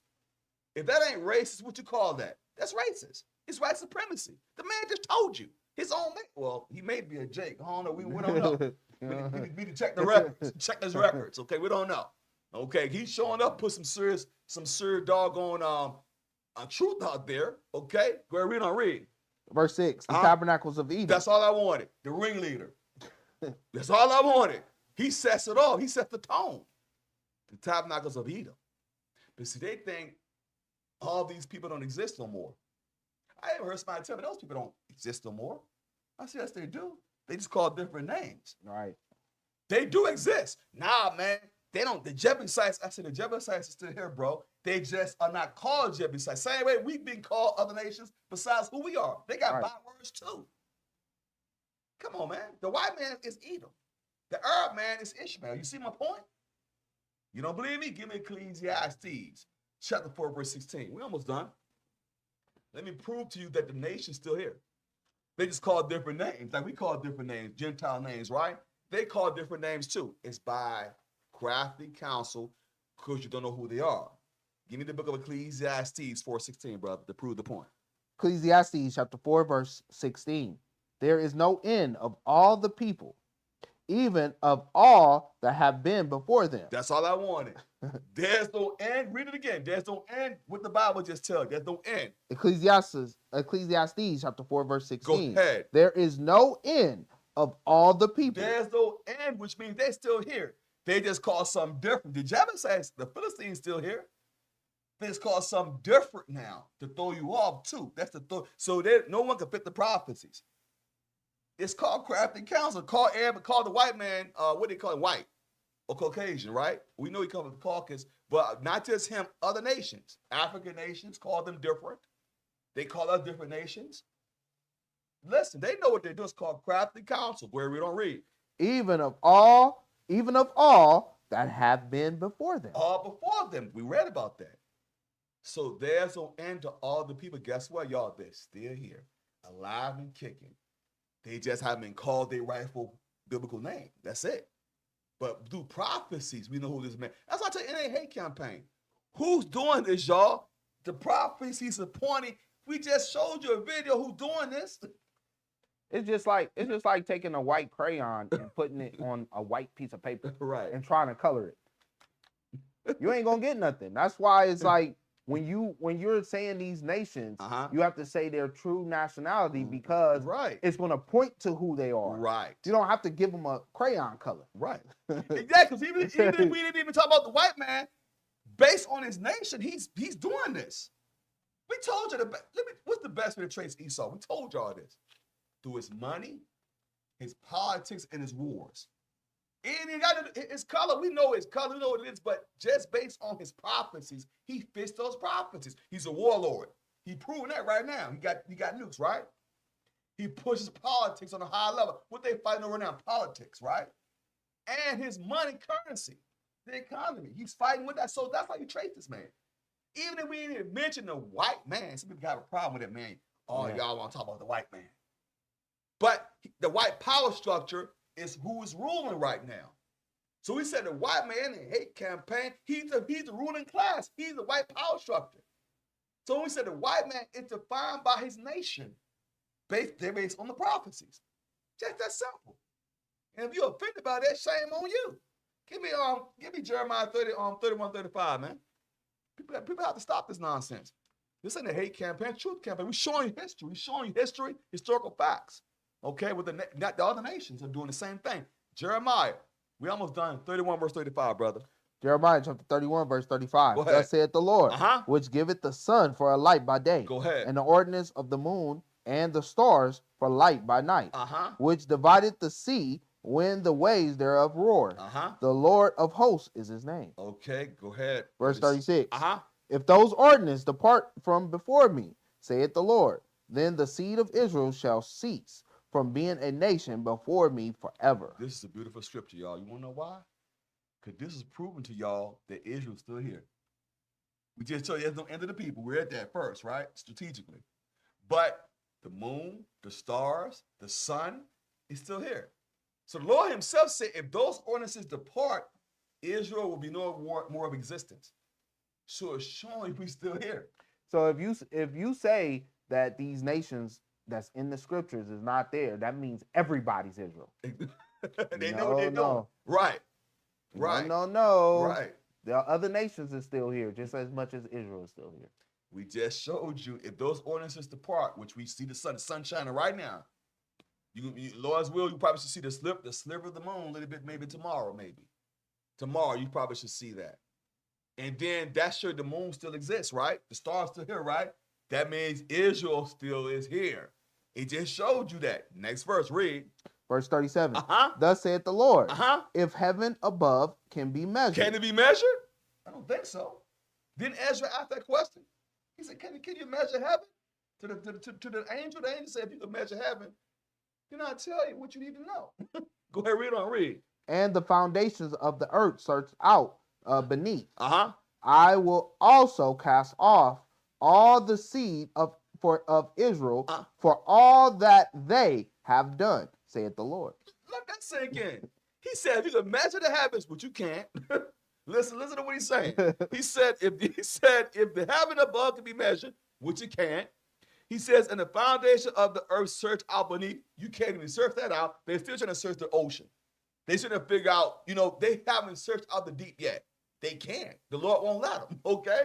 It says, I will also cast off all the seed of Israel for all that they have done, said the Lord our God. So guess what? We're still here, Israel. We're still here. We're still here. Even though they're trying to erase us off of history, we're still here. Okay? That the name of Israel be no more remembrance. Give me Psalms 148, verse 48, verse 6. This last scripture. Psalm chapter 148 and verse 6. We're almost done. Hopefully I was edified today. Hopefully I got some understanding about what's happening, what this man is doing. He's trying to erase history. He's going to try to go after the Bible next. Hold on to your Bibles. Hold on to your history. Okay, Laura, so we're going to go to hopefully we're going to do this field trip, y'all, so y'all can see what we're doing. We're trying to do some things, y'all, that we can show our people who, through history, okay? Artifacts. Psalms chapter 148, verse 6. Psalms chapter 148, verse 6. Go ahead. He has also established them forever and ever, and have made a decree which shall not pass. That's the point. So same way, he established an ordinance. He established a law that should not pass. And that's the most important thing, everybody. That's the most important thing. 1 Peter chapter 2, verse 21. Hope y'all was edified today in Sabbath class, everybody. Pay attention to what's going on in Israel. They're trying their best to erase us from history. It's up to you as parents to teach your children true history. Okay, teach them what they need to know, because I'm going to tell you, this man is treacherous. He's trying to erase things and use that to say, you know what? They pushing indoctrination. They pushing hate. Okay? 1 Peter chapter 2, verse 21. 1 Peter chapter 2, verse 21. For hereunto were ye called. You were called to the marvelous truth. All praise to the Most High in Christ. Read on. Because Christ also suffered for us. Christ suffered for us. He's our Passover, by the way. Read on. Leaving us an example, that ye should follow his steps. We follow Christ as the Bible is written. Read on. Who did no sin. Neither was God found in his mouth. Because he wasn't deceitful. Wherever Christ spake, it was straightforward. There was no deceitfulness. Read on. Who, when he was reviled not again. Go ahead. When he suffered, he threatened not. But committed himself to him that judged righteously. He committed himself to the omnipotent one, the Father of spirits. That's what we must commit ourselves to. The book of Acts, chapter 5, verse 29. The book of Acts, chapter 5, verse 29. Then Peter and the other apostles answered and said, we ought to obey God rather than men. We ought to obey God rather than men. Listen, y'all. It was a pleasure to share the word with y'all. It's been beautiful, y'all, to do what we have to do, y'all. I pray y'all was edified. We'll get the Most High Christ all the praise and glory from us to teach word and spirit. I pray y'all was edified today. Lord, I pray y'all got some out of class. Also, y'all, I'm giving shout out to the bishop, the deacons out there, the priests, the women out there doing the great work, the counselors doing the great work, everybody. Because that's what Israel was all we got. Please come join the force. Come join the movement, everybody. Come join us. Come join the saints. Okay, because guess what? The harvest is great, but the labor is few. So come and spirit and truth, everybody. Please send up your arm. If you haven't sent up your class, please send them up. Also, please send up your arm donation. The donation is very well appreciated. Help the people, help the widows, help the people fatherless. We need that to help the people. That's what it's about building a nation within a nation. Okay? Also, let's get ready to our spirits on Passover. Passover here up. Look, over and even we should be celebrating the Lord's Passover. Get excited, everybody. Get your spirit right. Get 11 out of our spirits. Get 11 out of our houses. Okay? But before we finish up, we're going to break up the bread. All right? Listen. This is called the break of the bread. This isn't communion. This isn't Catholicism. What you're doing, brothers and sisters, you have to be 20 up to participate. Now, what this is called the breaking of the bread. Now, what this symbolizes, that you understand for yourself, without a shadow of a doubt, this is 100% of the truth. You understand this for yourself. Not because we tell you to do it, because you understand this is the truth for yourself. Now, here's the point. Now, before you do this, examine yourself. Make sure you understand this for yourself. Why? Because if you partake in this, brothers and sisters, and you go back into the world, or you go back full thought on the world, or you go into a different doctrine contrary to Christ, you have blasphemed the Holy Ghost, which means you won't be forgiven in this world or the world to come, which means you ain't getting the kingdom, which means the Holy Ghost will kill you, okay? So we urge you, please don't partake until you understand for yourself that this is the truth. First Corinthians chapter 11, verse 23. 1 Corinthians chapter 11, verse 23. For I have received of the Lord, which also I delivered unto you, that the Lord Jesus, the same night in which he was betrayed, took bread. And when he had given thanks, he brake it and said, Take, eat, this is my body, which is broken for you. This do in remembrance of me. After the same manner also he took the cup when he had supped, saying, This cup is the New Testament of my blood. This do ye oft as ye drink it in remembrance of me. For as often as ye eat this bread and drink this cup, ye do show the Lord's death till he come. Wherefore, whosoever shall eat this bread and drink this cup of the Lord unworthily shall be guilty of the body and blood of the Lord. But let a man examine himself, and so let him eat of that bread and drink of that cup. For he that eateth and drinketh unworthily eateth and drinketh damnation to himself, not discerning the Lord's body. Verse 30. For this cause many are weak and sickly among you, and many sleep. All right, y'all. May the Most High in Christ bless you all. I pray y'all have a very safe week. Like I said before, y'all, we're gonna have the field trip coming up, y'all. Israel, we're gonna show you some things, Lord's will, what's happening with our people, because it's very educational. Okay, listen, may the Most High Christ bless you all. Pray y'all have a very safe week. Make sure we get our spirits right, everybody. Because here's the thing: it isn't about just going to the Passover looking beautiful. It's about having the hitman, the heart, having the spirit of Christ. That's the most important thing to keep the Passover. But the ones who can't make it to keep the Passover with us, just out abroad, keep it the best of your ability. If you have any questions about how to keep the Passover at home, let us know. We can explain some things to you, what you must do for the ordinance. Once again, Israel, make this plain to y'all while we're on the air. Passover going to be next week. It's going to start at even next Saturday night. In the midst of all that, y'all going to have to prepare the lamb. It ain't cooking. It is preparing the ordinance of the lamb of the Passover. Okay? Thus saith the Lord. Thus saith the Lord God. Now, what will make it a sin is if you cook some hot dogs and hamburgers on that bad boy. Okay? That's a sin. All right? Because it is an ordinance. All right? That will make it a sin. But to do the lamb, you're not actually cooking. You're preparing the Passover lamb. Make that clear. Make everybody so people don't go crazy. Oh my God, they're cooking. If Christ came to your house and he told you to make the Passover lamb, you not gonna make it? Tell me about it.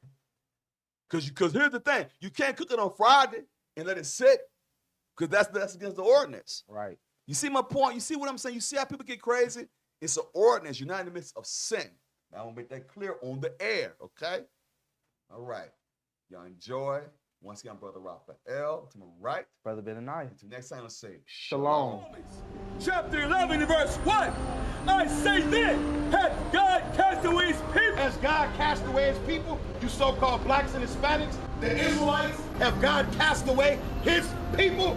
Read. God forbid. Meaning no. God has not cast away the Israelites. Read. For I also am an Israelite. Paul said, I also am an Israelite. That's the New Testament. Read. Of the seed of Abraham. Of the tribe